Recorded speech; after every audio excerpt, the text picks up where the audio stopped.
Before we finish off our final examples for this first section in Chapter 10, we're going to talk a little bit about our percent change.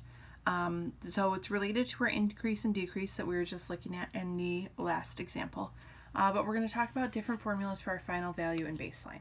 Again, these are alternate formulas that we can use if we want to. It makes it kind of a little bit more of a direct approach as we're going through our problems. At the same point in time, if you would choose to do something a little more indirect and following more basic formulas, you may definitely do so. But we're going to talk about these two different formulas that we can generate to find our final value and our baseline. So what we're going to do here is we're going to start with our basic percent increase and decrease formula from the previous example. Right? So P equals F minus B over B. Right, so our final value minus our baseline divided by our baseline. Again, there's kind of invisible parentheses around that top. Okay, so what we're going to do is we're going to use some algebra skills. And instead of getting our P all by itself, we're going to work on getting our different variables all by themselves. So the first thing I want to get all by itself is I'm going to work on getting that F all by itself. Right, so if I'm going to get that F all by itself, I have to get rid of both of these B's. I'm going to start by getting rid of the one that's in the denominator. So I'm going to go ahead and multiply both sides by B.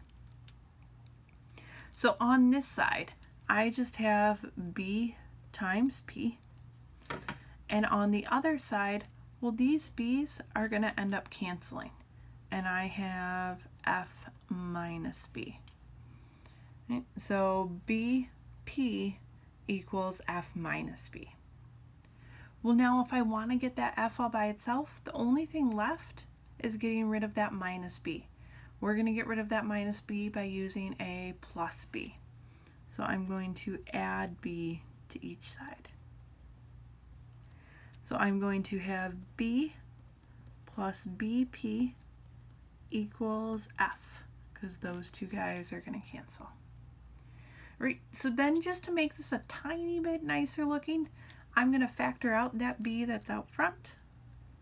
And if I factor out or divide out a B, B divided by B is going to be 1. BP divided by B is just going to leave me with a P. So B times 1 plus P equals F. If we look at this, this is the same as this formula that we see right here. So if we want to find our final value, instead of using our original formula from the previous example, we can simply use this nice formula. Right? So looks a little bit different. We get the same results. Notice that we have one additional formula down here where we're solved for our baseline.